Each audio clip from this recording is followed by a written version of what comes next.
I still remember the way the room smelled that morning, like old cedar, wilted roses, and the faint trace of Henry's aftershave lingering in the air. My husband of 52 years had been gone for barely a week, and yet it felt like centuries since I last heard his voice. The house we built together had gone quiet, except for the ticking of that grandfather clock he loved so much.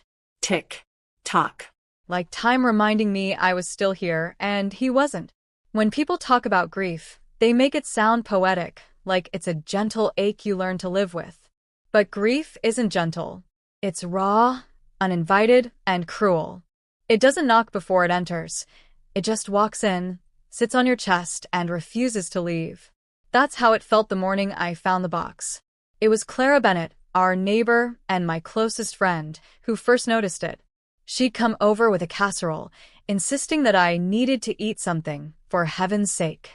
She had that mother hen tone that never failed to make me smile, even when my heart was breaking. "Maggie," she said softly, placing the dish on the counter. "There's something on your front porch. It looks old." When I opened the door, the morning sun hit a small wooden chest resting on the porch steps. I froze. It wasn't just any box, it was Henry's. The same dark mahogany chest he kept on the top shelf of his study closet for as long as I could remember. I used to tease him about it. "What's in there, Henry? Old love letters? Your secret cookie stash?" He would just smile, that quiet, knowing smile of his, and say, "Some things are better left unopened, Maggie."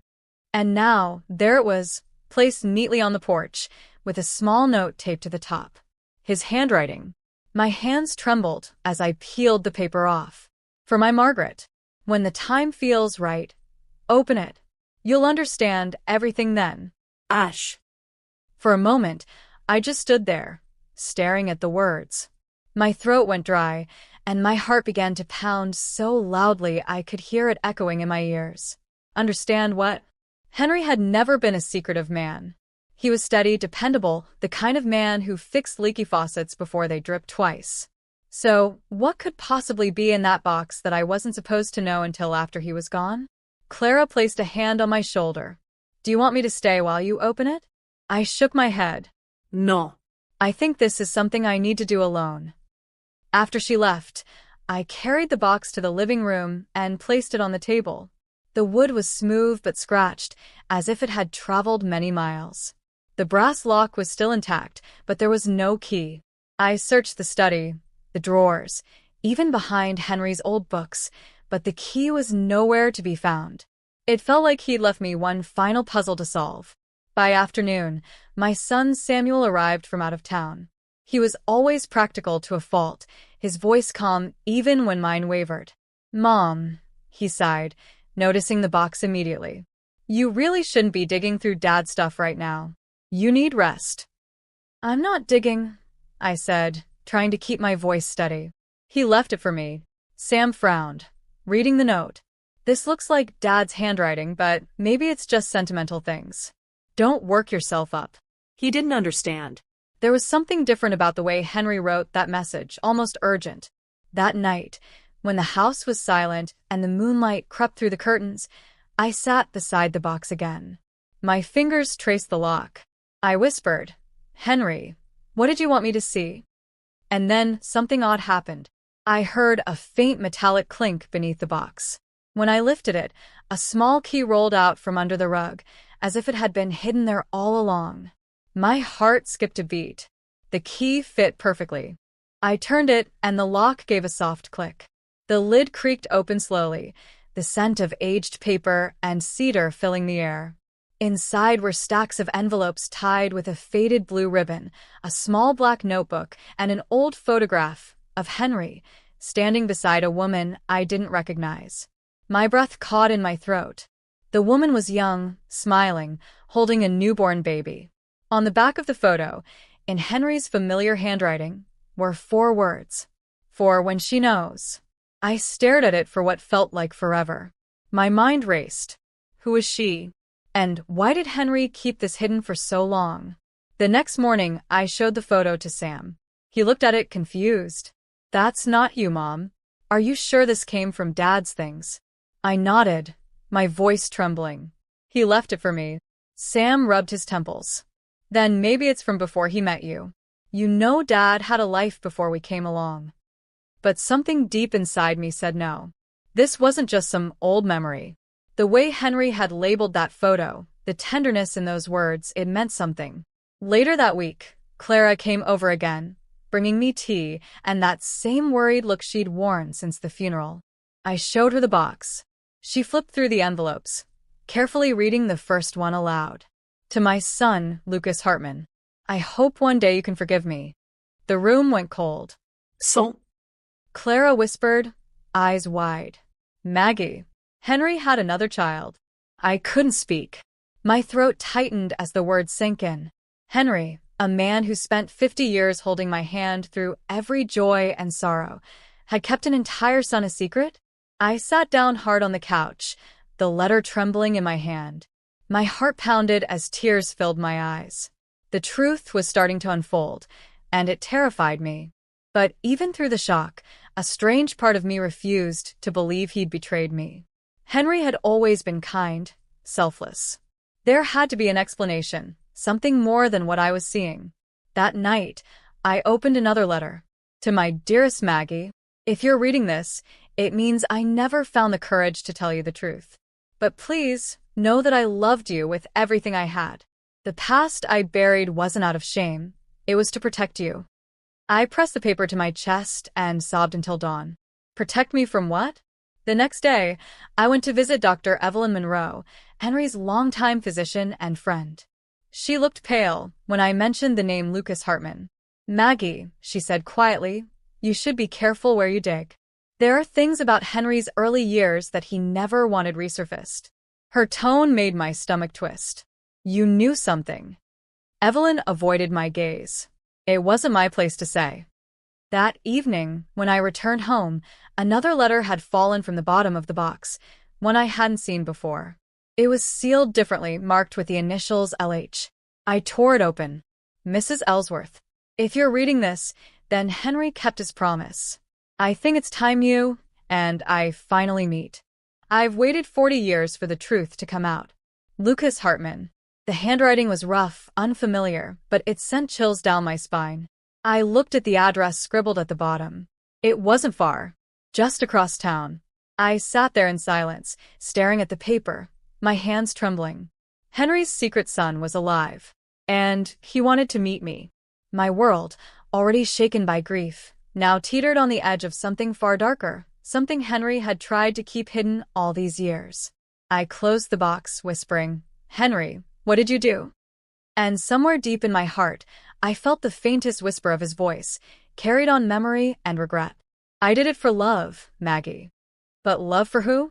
That night, I couldn't sleep. The box sat at the foot of my bed like a ghost between us, between the life I thought I had and the truth waiting to be uncovered. Tomorrow, I would find Lucas Hartman, and I would learn what my husband had been hiding all along. Because after a lifetime of trust, I needed answers, even if they broke me. When morning came, the air felt heavier than usual, as if the world itself knew I was about to open a door that couldn't be closed again. The letter from Lucas Hartman lay on the table in front of me, its paper soft from where I'd folded and unfolded it 100 times during the night. His handwriting was sharp, deliberate, not a single letter out of place. just like Henry's used to be. I stared at the name over and over. Lucas Hartman. I whispered it out loud, as if speaking it would make it less foreign. But deep down, it didn't feel foreign at all. It felt familiar. By the time Clara arrived mid-morning with her usual knock, 3 quick taps and 1 soft one, I had already made up my mind. I'm going to meet him, I said before she could even set down her purse. Her eyes widened. Maggie, are you sure that's wise? You don't know this man. You're still grieving. Maybe wait a little. I shook my head. If I wait, I'll lose the courage. Henry wanted me to understand. This man, this Lucas, is the key to everything.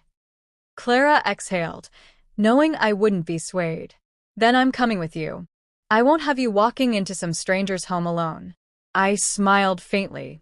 You always were the sensible one. The address led us to a quiet neighborhood on the outskirts of town, lined with modest cottages that had seen better days. The lawn of the house we stopped at was overgrown, wildflowers pushing through the cracks of a broken pathway. When the door opened, the man who stepped out made my breath catch. He was tall, maybe in his late 40s, with dark eyes that carried a gentleness and a sadness I recognized immediately. He looked so much like Henry. The same strong jawline, the same way his brow furrowed when he was uncertain. "Mrs. Ellsworth?" he asked softly. His voice was low, cautious. "Yes," I managed to whisper. "I wasn't sure you'd come." I almost didn't, I admitted. "But you wrote that you'd waited 40 years for the truth. So here I am." He stepped aside, gesturing for us to enter. The house smelled faintly of coffee and old wood. Photos lined the walls, but none of them showed Henry. Only Lucas, a woman who must have been his mother, and a little girl with golden hair and wide eyes. "This is my daughter, Lily," he said quietly, noticing my gaze. "She's 12. I nodded, unable to find words. When we sat down, Lucas took a deep breath. "You deserve to know everything, but it won't be easy to hear." My hands tightened around my teacup. "Tell me anyway." He looked down for a long moment before meeting my eyes again. "Henry was my father." The words hit me like a wave, even though I'd known them already. Hearing them spoken aloud made it real. Too real. "My mother," Lucas continued, "was named Caroline Hartman. She met Henry when she worked as a secretary at the construction firm where he started out. They had an affair. It ended before I was born. He knew about me. He sent money for a while. Letters too. Until one day they just stopped." I felt the room spin. "He was married to me," I whispered, my voice cracking. "We were newlyweds when he started that job." Lucas nodded sadly. "He told her he couldn't leave you, that he loved you. But when I turned 10, he came to visit. Just once. He brought me a wooden toy boat, said he built it himself. I remember thinking he looked like a man carrying a secret too heavy for his own heart." Tears blurred my vision. My Henry, the man who read me poetry at night and built me a garden with his bare hands, had been living a double life? Clara reached for my hand, but I barely felt it. My thoughts were a storm. "Why now?" I finally asked. "Why contact me after all these years?" Lucas's jaw tightened. "Because before he died, he reached out to me. He sent me that box first, asking me to deliver it to you when he passed. But I couldn't do it. I wasn't ready. I was angry. I thought he was trying to make himself feel better at the end. But when I read his last letter, I realized something." "What?" I whispered. "He didn't abandon my mother because he stopped loving her. He left because he thought he was protecting us. Caroline was sick, tuberculosis. He wanted to pay for her treatment, but if anyone at the firm found out he'd been seeing her, he would have lost his job, his reputation, everything. So he sent her away quietly and kept me a secret to keep us safe." I felt my heart twist. For decades, I'd seen Henry as a man of honor. And now, even in the shadow of betrayal, part of me still wanted to believe that's who he was. Did he ever tell you about me?" I asked softly. Lucas smiled faintly. "He called you the heart of his life. He said he didn't deserve you, that he could never tell you about me without losing the only pure thing he'd ever had." I pressed a trembling hand to my chest. The words were like knives wrapped in velvet, painful, yet strangely comforting. We talked for hours. About his mother, about Henry, about all the years lost to silence. When I finally stood to leave, Lucas handed me something, a folded page from an old notebook. "It was in the box when he sent it to me," he said. "I think it was meant for you." I unfolded it carefully. It was written in Henry's neat handwriting.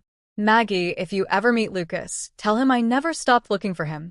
And tell him he was never my mistake. He was my penance." That night, back home, I sat by the window as rain began to fall, tapping softly against the glass. I thought of Henry, the young man I fell in love with, the father, the husband, the secret keeper. I thought of all the quiet moments we'd shared, the years he spent looking at me with eyes that hid a truth I never saw. For days after that meeting, I drifted through my routines like a ghost. Sam called often, urging me to rest, but I couldn't. Something about the story didn't sit right. If Henry had sent money and letters, there should have been records, but Lucas had none. Everything had stopped suddenly, as he said. Why? One afternoon, I decided to visit the bank where Henry had kept his safe deposit box. The manager, a kind older man who'd known us for years, hesitated when I asked. There was a secondary box, he admitted finally, registered in both Henry's and another name, Caroline Hartman. My heart pounded. Is it still here? He shook his head. It was emptied about 6 months before Mr. Ellsworth passed. Contents were transferred to someone named Dr. Evelyn Monroe. Evelyn, the same woman who had told me not to dig too deep. When I called her office, her assistant said she'd retired and moved out of town a few weeks after Henry's funeral. No forwarding address. The timing was too perfect. Too clean. That night, I found myself back in the study, the room Henry had always kept so private. I ran my hands along the shelves until my fingers brushed against a loose panel behind the desk. Inside, there was a small envelope addressed to me. Maggie, if you find this, it means I couldn't protect the secret forever. There are people who would use what I've done to hurt you, and Lucas, go to the cottage by the lake. The truth is there. The cottage. Our old summer home. The place Henry and I hadn't visited in over 20 years. The next morning, I told Clara. She frowned but agreed to drive me there. You're not doing this alone, she said firmly. When we arrived, the cottage looked exactly as we'd left it, except for one thing. The back door was slightly ajar. Inside, dust covered every surface, but on the kitchen table lay a leather-bound folder with my name embossed in gold. I opened it slowly, and my breath caught. Inside were property documents, photographs, and medical reports, all tied to a trust fund Henry had created decades ago in the name of Lucas Hartman. He hadn't just hidden his son. He had been providing for him secretly all this time. But tucked at the very bottom was something else, a death certificate.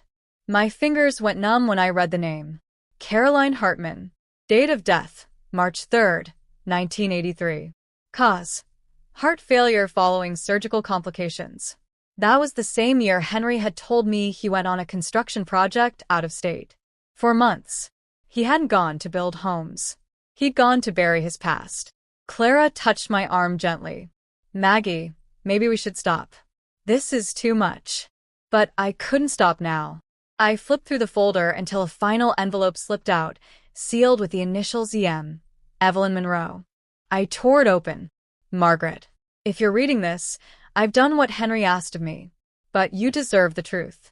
There's one more letter, one Henry never meant for you to see. I've left it with someone who knows what to do. Evelyn. My knees weakened. The room spun. Someone else knew. Someone else was keeping Henry's secret alive. I turned to Clara, my voice barely a whisper. He's still protecting something. Or someone. She frowned. But who? Before I could answer, a knock echoed from the front door. I froze. Through the dusty window, I saw a figure standing in the rain, tall, wearing a dark coat, holding an envelope in his hand. Lucas Hartman. I opened the door slowly, the wind whipping around us. He looked pale, nervous. I think, he said, holding out the envelope, this belongs to you. I took it from him, my hands shaking. The return address on the back made my heart stop. From Dr. Evelyn Monroe. The storm outside raged, lightning flashing across the lake as I stared at the sealed envelope that could finally tell me who my husband really was and what he had spent a lifetime hiding. And for the first time, I wasn't sure I wanted to know. I stared at the envelope for a long time before I could even bring myself to breathe again. The rain outside fell harder, blurring the world beyond the window. Lucas stood in silence, his coat soaked through, eyes heavy with something between guilt and fear. Clara hovered near the doorway, uncertain whether to speak. Finally, I whispered, "Did you read it?" He shook his head. No. It was delivered to me 2 days ago by courier. No note, no return address, just your name and mine on the front. I didn't know what else to do but bring it here. I turned the envelope over in my hands. The seal, Deep red wax, stamped with the initials EM, was unbroken. I tore it open carefully, and inside was a single sheet of yellowing paper, folded twice. The handwriting was unmistakable. Henry's. If this reaches you, Maggie, it means I'm gone, and Evelyn has kept her promise. There are things you were never meant to know, not because I didn't love you, but because I couldn't bear to watch that love turn to hate. What I did to protect us both. My hands trembled as I continued reading.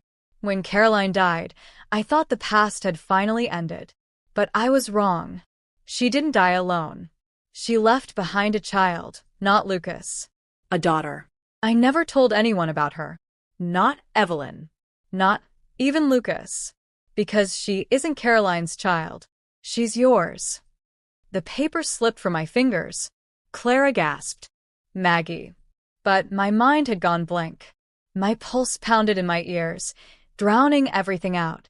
I knelt slowly, picked the letter back up, and forced my eyes to keep reading. You were in the hospital that spring, remember? The miscarriage. But it wasn't a miscarriage, Maggie.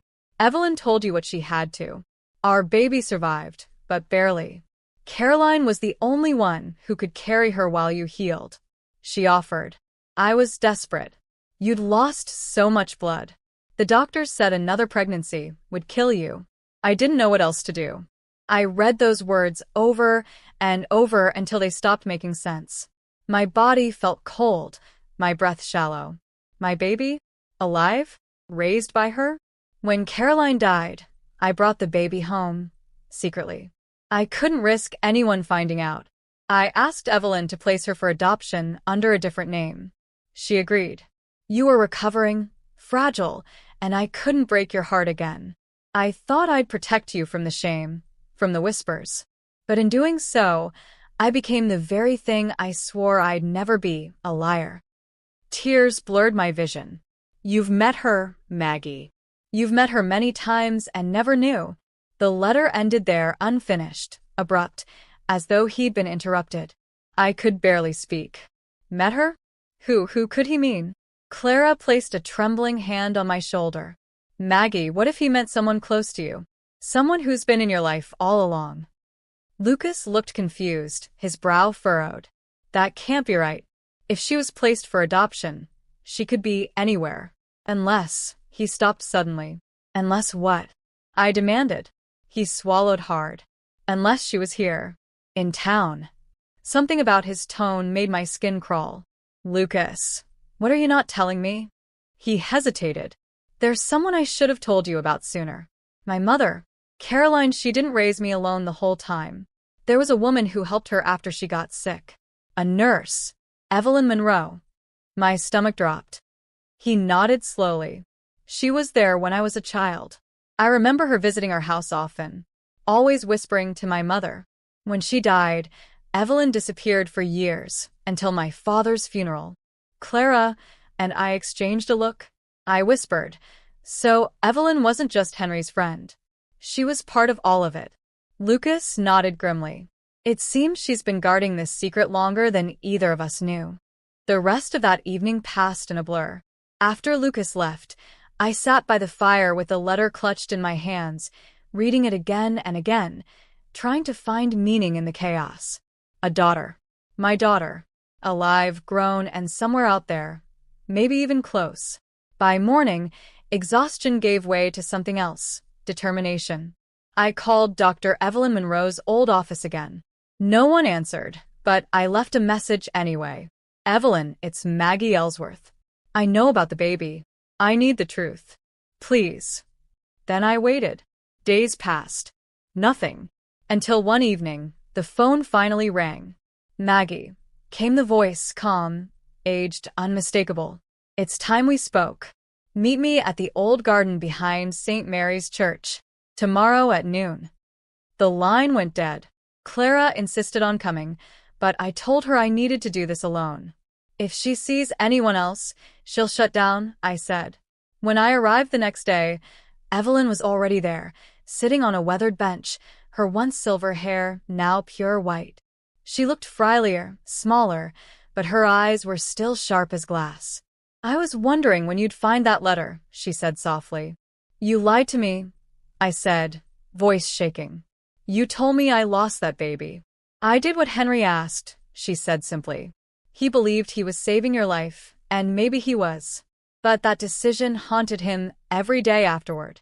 Where is she? I demanded. My daughter. Where is she now? Evelyn's eyes filled with tears. She was adopted by a family in Brooksville. A good family. But when her parents died in an accident, she was taken in by another couple, people you know very well. I frowned, my heart pounding. Who? Evelyn reached into her coat pocket and pulled out a small photograph. I took it with trembling hands. It was Clara, my oldest friend, my confidant, my neighbor. In the photo, she was maybe 25, holding a baby wrapped in a white blanket. No, I whispered, shaking my head. That's not possible. Clara never had children of her own. She adopted her. Evelyn interrupted softly. Henry arranged it. He trusted Clara to keep her close to you without you ever knowing. The world tilted. I stumbled back, gasping. My knees gave out, and Evelyn caught me just before I fell. I didn't want to tell you this way, she whispered. But she's your daughter, Maggie. Clara is the one who raised her as her own, and she never knew the full truth either. Henry kept that from her too.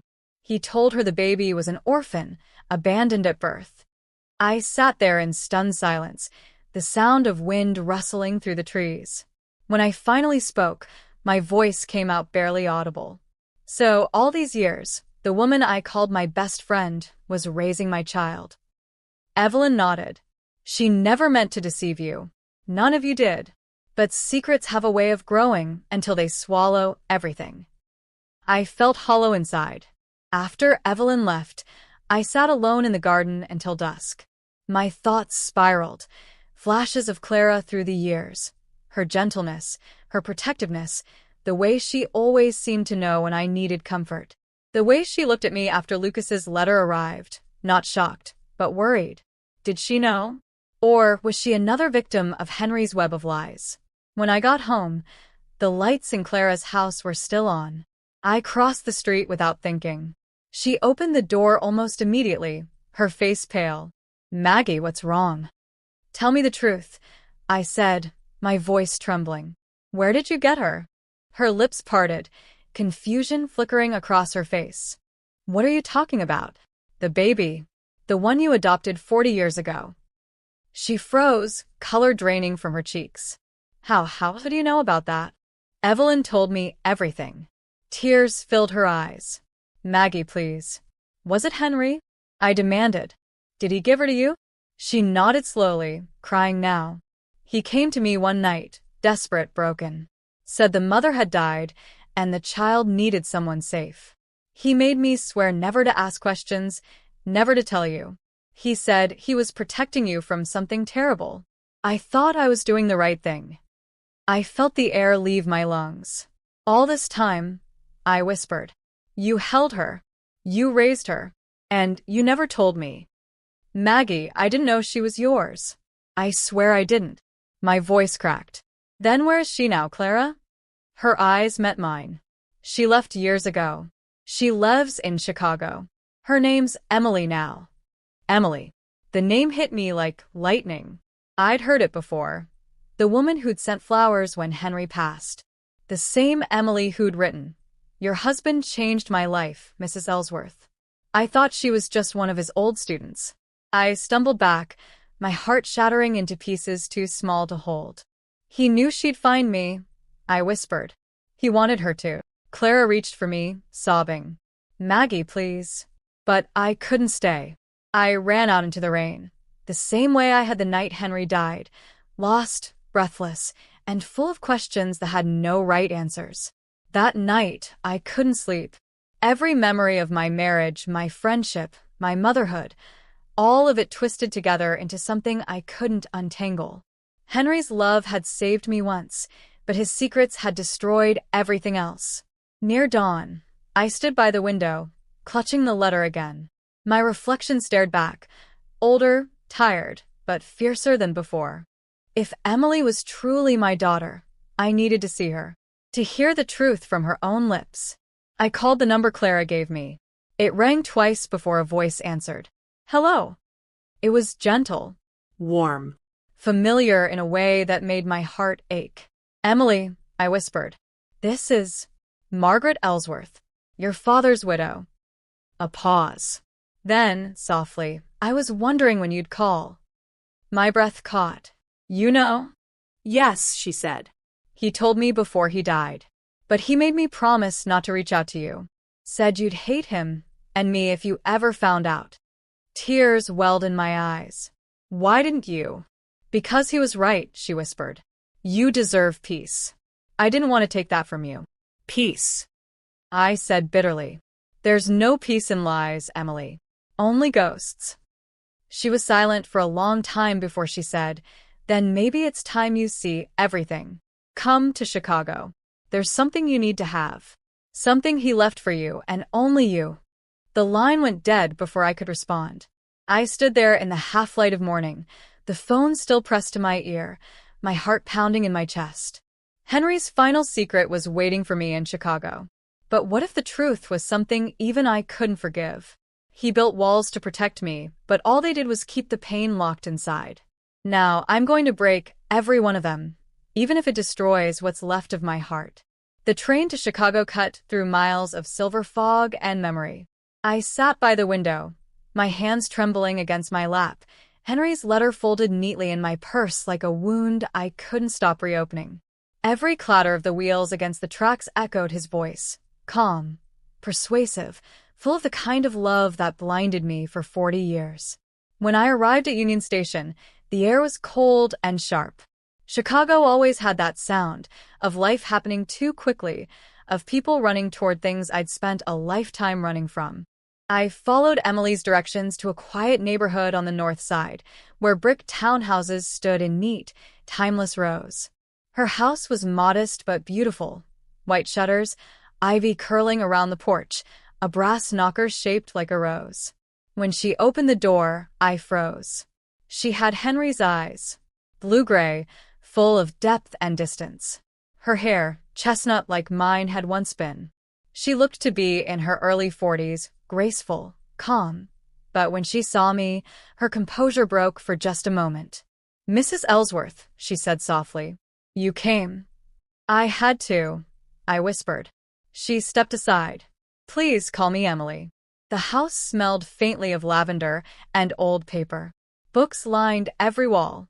A photograph on the mantel caught my eye, Emily and Henry, standing together in front of what looked like a lake house. I felt my throat tighten. He came to see you often, didn't he? I asked. She nodded. Every summer. Sometimes for a day, sometimes for a week. He said it was our time, his way of making up for what he'd done. What had he done, Emily? I asked quietly. She met my eyes then, and for the first time, I saw the same ache that had lived in me for years, a hunger to understand a love that had destroyed as much as it had given. Come, she said. There's something I want to show you. She led me upstairs to a small study. On the desk sat a wooden box, weathered, but identical to the one Henry had left me. I felt my pulse quicken. You had one too? I whispered. She nodded. He gave it to me a month before he died. Said I'd know when to open it. I think he wanted us to open them together. With trembling fingers, she lifted the lid. Inside was a stack of old letters, tied with blue ribbon. She handed me the top one. The handwriting, Henry's again. My heart sank as I began to read. My dearest Emily, I never found the courage to tell her.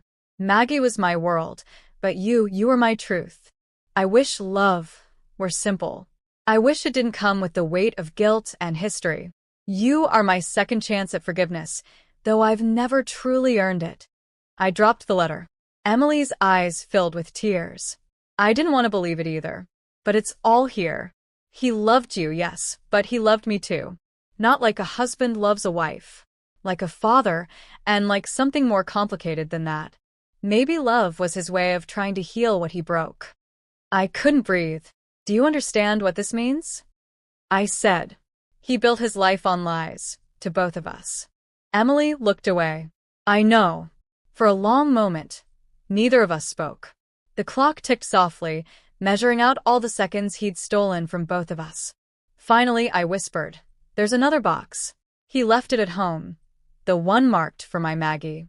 "I haven't opened it yet." Her eyes widened. "You still have it?" "Yes," I said. "But I think he meant for you to see it too." The next morning, Emily and I boarded the return train together, mother and daughter, though we hadn't yet said the words aloud. She sat beside me in silence most of the way, our reflections blending faintly in the window's reflection like two halves of a mirror long cracked. When we arrived, Clara was waiting at the station. Her face was pale, her hands shaking as she rushed toward us. "Maggie," she said breathlessly, "I didn't know you'd gone, and when I called the house, there was no answer. I was terrified." Her eyes shifted to Emily. I saw the recognition hit her like lightning. "Clara," I said softly, "this is Emily." For a moment, the world held its breath. Clara stepped closer, tears streaming down her face. "You look just like him," she whispered. Emily nodded faintly. "You're the one who raised me." Clara smiled through her tears. Yes. "And I loved you more than life itself." There was no bitterness in her voice, only grief, deep and pure. That night, we gathered in my sitting room. The second box sat on the table, untouched since the day Henry died. Emily reached for my hand. "Are you ready?" she asked. I nodded. Inside the box were photographs, dozens of them. Henry and me in our youth, smiling in front of the unfinished house he promised would be ours. But beneath those were other photos. Caroline, Evelyn, even Clara, all woven into moments I never knew existed. And then, at the very bottom, a small envelope addressed in Henry's familiar script, "For the day you find her." I opened it carefully. "Maggie, if you're reading this, then the truth has found you, as it always does. I wanted to give you the life you deserved, but I stole from you instead. The house by the lake. I finished it, Maggie, but not for you. For her. For Emily. Because I wanted her to have something good in a world built from our mistakes." He'd built it for her. You'll find the deed inside. It belongs to her now, though I hope you'll both find peace there together. I never built you the home I promised, but maybe, in her, you'll find the one you were always meant to have. The tears came silently this time. Emily wept too, clutching the letter to her chest. Clara looked between us, her expression a blend of sorrow and relief. "He was a fool," she said softly. "A brilliant, broken fool who loved too many people and trusted none of them with the truth." I nodded slowly. "And now it's up to us to finish what he started. The right way." Emily looked at me then, really looked, and for the first time, I saw not just Henry's eyes, but mine reflected in hers. The same stubborn light, the same strength born of loss. "Will you come with me?" she asked. "To the house." "Yes," I whispered. "It's time." The next morning, we drove to the lake. The road curved through pine trees and fog until, finally, the house came into view. It was beautiful, simple, sunlit, every stone laid with care. A wide porch faced the water, and the sound of waves whispered against the shore. I felt my breath catch in my throat. "He finished it," I said softly. Emily smiled through tears. "For us." Inside, everything was untouched, as though waiting for someone to finally come home. On the mantel was one final photograph, me and Henry on our wedding day, newly framed, newly placed. I touched the glass with trembling fingers. "He knew you'd come," Emily said. We spent the afternoon walking through every room, the air heavy with memories that weren't entirely ours.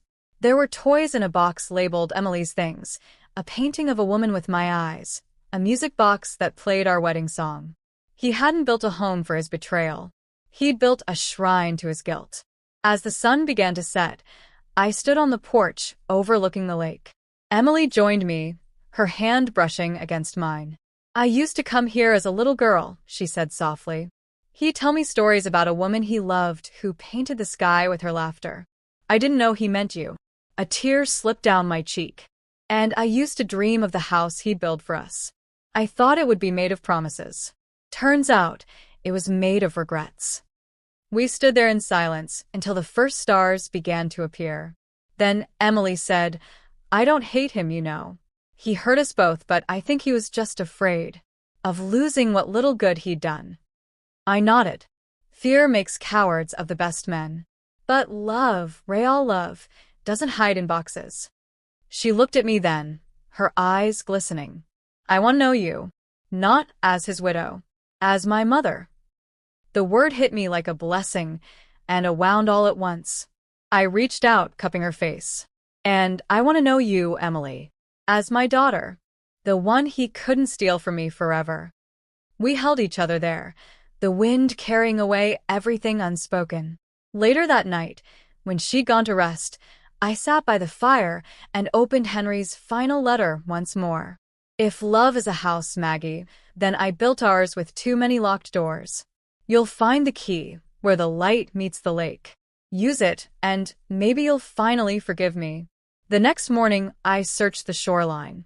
Beneath the old oak tree, buried in a tin box, I found it, a small brass key with our initials engraved, H+M. I looked up at the horizon. The lake shimmered in the early light, calm and endless. For the first time in years, I felt something shift inside me, not the sharpness of grief, but the quiet beginning of peace. When I turned back, Emily stood at the porch, watching me.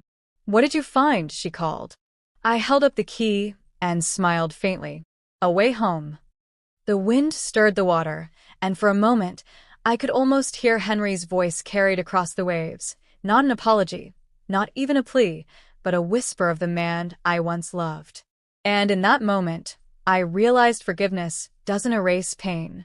It just gives it somewhere to rest. Tomorrow, I'll unlock the final door. Not just to the house he built, but to the truth he left behind, and the life waiting for me on the other side. Morning light poured through the lace curtains of the lake house like a benediction. It danced across the wooden floors, across the framed photographs of people who had loved imperfectly, across the boxes we had finally begun to unpack, not of things, but of truth. The house was no longer haunted. It was finally awake. I sat by the window with my cup of tea, watching the fog lift from the lake. The brass key Henry had left me lay on the table beside the letter. I'd spent the whole night turning it over in my hands, feeling its weight, wondering what door it was meant to open. The one in this house, or the one in my heart. Emily came downstairs quietly, wrapped in one of my old shawls. Her hair was messy from sleep, her eyes still puffy from tears. Yet there was something peaceful about her face now, like a storm that had finally passed. "Good morning," she whispered. "Good morning, sweetheart." She smiled at the word. "I still can't believe you call me that. I've been saving it for years," I said softly. "Didn't know who it was meant for. Now I do." We shared a quiet laugh, the kind that trembles with both joy and ache. Then, her eyes drifted to the key. "Do you think he meant for you to find something else?" "Maybe," I said. "Or maybe he just wanted me to find myself again." But something in me, that old, stubborn curiosity that Henry used to tease me about, whispered that it wasn't over yet. "Come," I said, standing. "Let's see where this key belongs." We searched every corner of the house, every drawer, cabinet, closet. Nothing. Until, finally, Emily knelt by the old piano in the sitting room. "Look," she said, pointing to the panel beneath it. "There's a lock here." The brass key slid in perfectly. My breath caught. Inside was a hidden compartment lined with velvet. Inside it, a small leather-bound book. Henry's handwriting on the cover. For the woman who gave me her whole life, and for the daughter who never had her mother's arms. I couldn't speak. Emily reached for my hand. "We should read it together." So we sat on the floor, side by side, and began to read. "Maggie, if you're holding this, then I'm gone, and for once, I can't interrupt you when you're angry. So listen. All my life, I ran from the truth because I thought I could protect the people I loved from it. I told myself lies to make my sins smaller. But love, Maggie, love is not protection. It's confession. My eyes burned as I read. Emily was born because I was too weak to end something I should never have begun. Her mother, Evelyn, was a kind woman, but our affair was a selfish escape. When she died bringing Emily into this world, I swore I'd raise that child in secret, not out of love, but shame. I thought I was doing what was right for you, but all I did was steal from you both. I had to stop reading. My hands trembled. Emily wiped her tears quietly, then turned the page. I built this house as a way to make peace with my ghosts. Every room holds a piece of all three of you. I wanted you, Maggie, to have the home I promised. I wanted Emily to have proof that she was never unwanted. And I wanted Clara to know I was sorry for making her live in a lie she didn't build. I looked at Emily. Her lips were trembling, but she was smiling through the pain. He tried, she said softly. In his own broken way, he really tried. I nodded. He did. And for once, I can almost forgive him for it. We sat there until the morning turned golden. Then, beneath the final page, we found an old photograph, one I'd never seen. It was the four of us. Me, Henry, Clara, and a baby in Henry's arms. Emily, I gasped. Clara knew. Emily frowned. What? She must have. Look, she's holding my hand in this picture. She knew about you, Emily. She knew everything. And suddenly the puzzle shifted.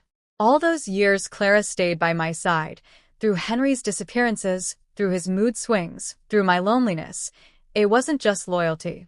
It was guilt. It was love in its most complicated form. She protected me from the truth, I whispered, because she knew how much it would destroy me. Emily's voice trembled. She protected both of us. We closed the journal and sat in silence. Outside, the wind stirred the lake. It sounded like an old song, familiar and forgiving. That afternoon, we drove back to town to see Clara. She was sitting on her porch, a wool blanket over her knees, a small vase of lilies beside her chair. When she saw us, her eyes softened, and she seemed to know instantly. You found it, didn't you? She said. I nodded, sitting beside her. Every word. Emily knelt in front of her. You knew about me all along. Clara's eyes glistened. From the moment you were born. Henry told me the day Evelyn died. He begged me to raise you, said you deserved a mother who could love you without shame. I agreed, but only if he promised never to lie to Maggie again. He broke that promise. I swallowed hard. Why didn't you tell me, Clara? Because love doesn't always come with the right to speak, she said. Sometimes, it's just the strength to stay. Her words hit me like truth I'd always known. I reached for her hand. You gave up your own happiness for mine. For his. For hers. She smiled faintly. I did what I thought was right. But I see now, silence doesn't protect love. It just buries it. The three of us sat there for a long time, bound by decades of secrets and forgiveness. The sun began to dip low, casting the porch in amber light. Finally, Clara whispered, promise me you'll both go back to that house. Live there. Fill it with new laughter. Don't let it stay a monument to guilt. I nodded, tears slipping down my cheeks. I promise. Emily reached for her hand. We both do. That night, back at the lake house, I built a fire in the hearth. Emily unpacked the last of the boxes, photos, letters, memories that no longer hurt the way they used to. I pulled Henry's final journal from the shelf and set it on the mantel. Then, I opened the window and let the night air fill the room. Do you hear that? I asked softly. Emily tilted her head. The wind. No, I said. The quiet. It's what peace sounds like. She smiled, and in that moment, I saw the life ahead of her, the family she'd built, the woman she'd become. Mom, she said quietly, what are you going to do now? The word mom felt like a sunrise. I looked around the room, at the firelight, the walls Henry built, the lake shimmering beyond the glass. I'm going to live, I said simply. Not for what's gone, but for what's left. We stayed up late talking about everything and nothing. About the way Henry laughed when he couldn't fix the sink, about the stories Clara used to tell, about the years we'd both lost, and somehow found again. At midnight, I stepped outside alone. The moon hung low over the water, casting a silver path across the waves. I followed it to the edge of the dock and opened my hand. The brass key gleamed softly in the moonlight. "I forgive you, Henry," I whispered. "Not because you deserve it, but because I deserve peace." Then I threw the key into the lake. It hit the surface with a small, perfect sound, a final punctuation mark at the end of a long, painful sentence. As the ripples faded, I felt something shift deep inside me. Not loss, not sorrow, just release. When I turned back, Emily was standing at the door, watching. She didn't speak, but her smile said everything. The next morning, I wrote a letter of my own. "To whoever finds this house years from now, know that it was built on mistakes, but rebuilt with forgiveness. Every wall, every floorboard carries a story of love that was broken and mended again. If you listen closely, you'll hear laughter where once there were lies, and truth where once there was silence." I folded it, placed it in Henry's journal, and closed it for the last time. Days turned into weeks. Clara passed peacefully not long after, her final words a whisper of gratitude. "You made it right, Maggie." Emily and I buried her beneath the oak tree by the lake, the same one that had hidden the key. We planted lilies there, her favorite, and slowly, the house became ours. Emily painted. I wrote. The neighbors started calling it the House of Forgiveness. I liked that. It felt right.